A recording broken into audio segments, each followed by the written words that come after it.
Claudio era un joven tímido de 15 años, de los cuales los últimos 4 los había dedicado exclusivamente a estudiar música en la casa de Monsieur Cotillard, un viejo maestro músico amante de la soledad y el piano. Durante los últimos 4 años Claudio iba y venía de su casa a la del viejo Cotillard, sin siquiera voltear a ver el antiguo y enorme edificio de piedra que estaba justo frente a la angosta casa de su maestro. Se trataba del Liceo de Niñas, un colegio exclusivamente para las hijas de las más adineradas familias de la ciudad. Al viejo no le gustaba enseñar con las ventanas de su casa abiertas, excepto los días lluviosos. Esos días Claudio tenía permitido acercarse un poco a la ventana que daba a la calle a practicar con su violín. Fue precisamente un día de lluvia que Claudio, en un descanso de su práctica al mirar por la ventana, descubrió el rostro más bello que jamás hubiese visto, unos grandes ojos castaños coronados con bellas y largas pestañas, cabello al color de la tierra mojada, pero lo que más le gustó de aquella niña fue su blanca e inmaculada palidez. La chica era de por sí hermosa, pero era su blancura lo que dejó atónito a Claudio. Ese día el joven no dejó de pensar en aquella alumna del liceo, volvió a su casa y practicó con su piano siempre pensando en ella.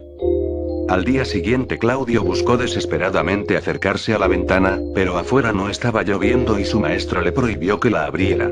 Esa tarde Claudio ejecutó el piano con demencial ira. Monsieur Cotillard quedó maravillado. Al día siguiente tampoco llovía, sin embargo el sol estaba oculto tras gigantescas y espesas nubes. Claudio se molestó mucho, sabía que otra vez estudiaría con la ventana cerrada. Al llegar Claudio a la casona notó que la ventana estaba abierta, su pecho se agitó y sintió como su estómago se estremeció de alegría. Subió velozmente las escaleras y buscó su lugar junto a la ventana. Monsieur Cotillard estaba de muy buen humor, incluso habló de la belleza del día y concedió a Claudio varios descansos. Por primera vez en 4 años Claudio notó que no era la lluvia la que ponía de buen humor a Cotillard, sino los días donde las nubes no daban oportunidad al sol brillar. Se alegró. Justo a las 2 de la tarde pidió a su maestro un descanso, y se dirigió a la ventana con la esperanza de encontrarse con su amada niña. Después de buscarla de entre decenas de niñas que esperaban ser recogidas por sus padres en la banqueta, al fin pudo ver a su amada. No fueron más de 15 segundos donde la tierra se detuvo, 15 segundos donde su corazón se estrujaba desesperadamente en sus adentros. Por fin pudo verla 2 días después de haberla visto y amado por primera vez. La hermosa niña subió a la parte trasera de un carruaje y desapareció de repente. Claudio volvió a sus lecciones, estaba contento, se le veía en la mirada, estaba tan emocionado que se equivocó una vez tras otra, despertando la ira de Monsieur Cotillard en múltiples ocasiones. El día siguiente nuevamente estuvo nublado y Claudio, feliz, recorrió las calles rápidamente y llegó a la casa de su maestro, buscó su lugar y comenzó a practicar distraído y equivocándose una y otra vez. Cuando dieron las 2 de la tarde pidió su receso y se recargó viendo por la ventana. Pasaban los segundos y Claudio más se desesperaba, hasta que decidió preguntar a Monsieur Cotillard si él sabía por qué no habían salido las niñas del colegio de enfrente. «Es sábado atolondrado», respondió el viejo. «Llevas años practicando y no te habías dado cuenta que los sábados y los domingos el liceo no abre sus puertas. Menudo animal». Claudio tomó su violín y comenzó a tocar con tremenda furia. Parecía que se encontraba poseído, como si el demonio mismo entrara en su cuerpo y le ordenara tocar las melodías más notables que Cotillard le hubiese escuchado jamás. De pronto el viejo recordó el día que, al negarle abrir la ventana, Claudio había tocado el piano como nunca antes. Ahí estaba Claudio con sus manos en el violín, su vista fija e imperturbable en el suelo, pero su pensamiento con ella, la niña de la ventana. Al terminar la lección, Cotillard preguntó a su joven pupilo qué era lo que buscaba en la ventana. Claudio respondió que nada, tomó sus cosas, se despidió de su maestro y salió corriendo de la habitación, pero unos segundos después volvió. ¿Los domingos tampoco abren el liceo?, preguntó Claudio. «No», respondió entre risas su maestro. Claudio sonrió y salió corriendo. Llegó el domingo y, como todos los domingos, Monsieur Cotillard dejó improvisar libremente a Claudio mientras él se dedicaba a otros asuntos en su casa. Claudio trataba de pensar en su amada, decidió improvisar una melodía en el piano. El hecho de ser domingo lo animaba, pues mañana, si el sol se lo permitía, vería otra vez aquellos alegres ojos y aquella piel delicada. Llegó el lunes, por suerte nublado y con lluvia. Claudio pidió su descanso a las 2 en punto y Cotillard se sentó a observar al joven cómo agitadamente buscaba algo o a alguien en dirección a la puerta del liceo. De pronto vio cómo Claudio se alejó de la ventana y buscó su lugar, con una sonrisa en la cara y la mirada perdida. Cotillard pidió a Claudio que le tocara algo. Claudio eligió una antigua sonata y no paró de equivocarse tanto que su maestro decidió interrumpirlo para platicar con él. Estaba pensando en clausurar definitivamente esa ventana, ¿qué te parece?, preguntó el viejo. Claudio guardó silencio, bajó su mirada y solo encogió los hombros. Entonces, ¿no te importa?, insistió Cotillard. Claudio no respondió, sintió mucho coraje e impotencia en ese momento. Cotillard notó que Claudio comenzaba a enojarse y sin perder más tiempo le dijo: toma tu violín, toca. Y comenzó Claudio a tocar a ratos sereno, a ratos furioso. Cotillard estaba conmovido con aquella melodía. Definitivamente su discípulo empezaba a madurar en todos los sentidos. El día siguiente era un bello día soleado. Claudio estuvo molesto todo el mediodía hasta que dieron las 2 y suplicó por primera vez al maestro abrir la ventana. Cotillard aceptó bajo la condición de saber quién era la persona que despertaba tan desesperadamente el interés del joven músico. Claudio aceptó y cuando llegó el momento con voz temblorosa dijo a su maestro: es ella. Cotillard observó a la bella joven, sin lugar a dudas era hermosa. Volteó la mirada hacia su pupilo que estaba enternecido de ver a la joven. Cuando la hermosa joven hubo subido a su carruaje, Cotillard tomó del brazo a Claudio y lo guió al piano. Los días pasaron y de lunes a viernes Monsieur Cotillard daba permiso a Claudio de mirar a la bella estudiante aunque no estuviera nublado el día. Las semanas continuaban completándose, incluso los meses, y Claudio seguía admirando a la chica desde su ventana. La llamaba de mil formas: Samantha, Lucrecia, Aira, Brida. Notó que los días nubosos eran los mejores para verla. Su piel brillaba fulgurante, irradiaba luz propia, como si se tratara de un pequeño sol, un sol bajo las nubes, y así decidió llamarla en delante, Sol. Sol se había convertido en una chica popular de entre sus compañeras. Claudio podía notarlo desde hace algún tiempo. Ahora se le veía más segura y alegre y por ende más hermosa a los ojos de Claudio.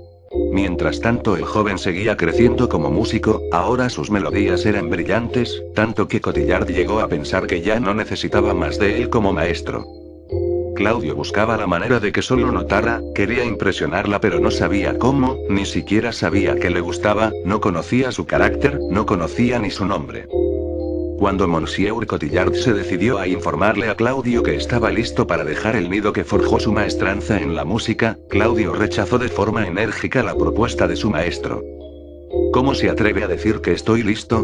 Usted sabe que me falta trabajar, que no soy tan bueno y que necesito de usted, exclamó desesperado Claudio.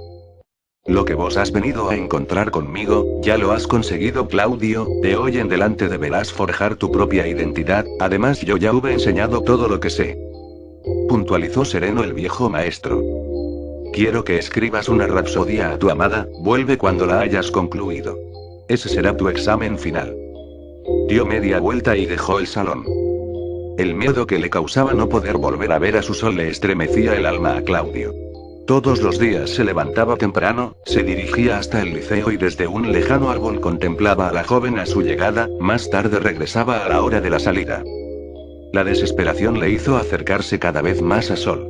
Ahora acostumbraba salir de la esquina justo cuando su carruaje se detenía fuera de la puerta. Sentía una gran angustia por no poder hablarle, incluso una mirada de ella le hacía bajar la cabeza y caminar apresuradamente. La amaba pero no soportaba siquiera su mirada. Claudio sentía un gran odio por sí mismo. Por no superar su miedo a hablarle a la joven, él mismo se negaba a la felicidad. Había terminado Claudio la rapsodía que le encomendó su maestro, sin embargo no podía entregarla todavía, no quería dejar de tener una excusa para ver a Sol. El nuevo día estaba lluvioso desde muy temprano. Claudio encontró la excusa perfecta para acercarse a Sol, llevó su paraguas con él y salió de su casa agitado. Por fin podría acercarse e incluso cruzar palabra con la bella joven.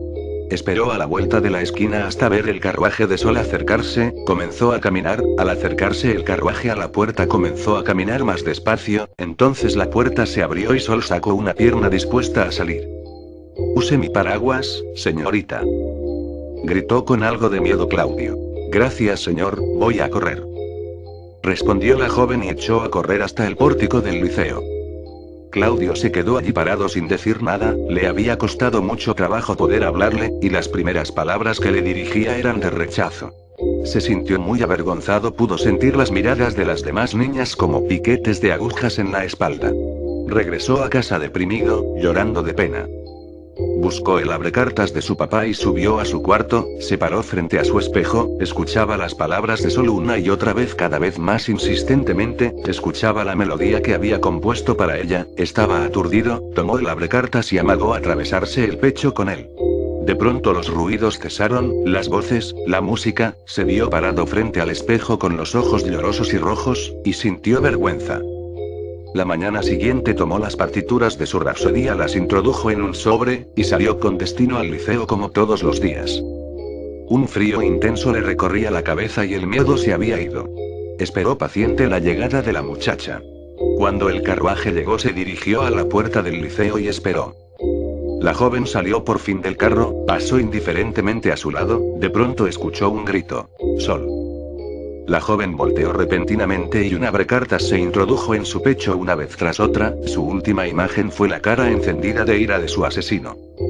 17 veces entró el metal en el cuerpo de la joven, uno por cada año de su vida, el color de la sangre teñía el suelo. Algunos días después llamaron a la puerta de Monsieur Cotillard, era la policía. ¿Es usted Bertrand Cotillard?, preguntó uno de los dos policías que estaban parados frente a su puerta. Sí, señor, ¿en qué puedo ayudarlos? Queremos entregarle este sobre. Usted aparece como destinatario, pertenecía a Claudio Romano, el asesino del liceo, como ya debe saberlo, él se encuentra internado en el manicomio, ese chico sí que está desequilibrado, usted que lo conoció, ¿era él un muchacho malvado como se dice? ¿Es cierto que hablaba con los espíritus? Necesitamos saberlo, no podemos dejar que algo parecido vuelva a ocurrir, interrumpió el otro policía. Sí, yo tengo 2 hijas, no quiero ni pensar lo que sería capaz de hacer si algo les pasara, continuó el primero. ¿Tienen los señores algún otro asunto que tratar conmigo?, preguntó molesto Cotillard.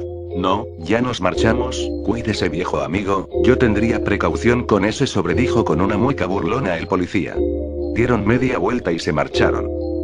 Cotillard abrió el sobre, sacó las partituras, y notó un papel al fondo del sobre, lo tomó y lo leyó.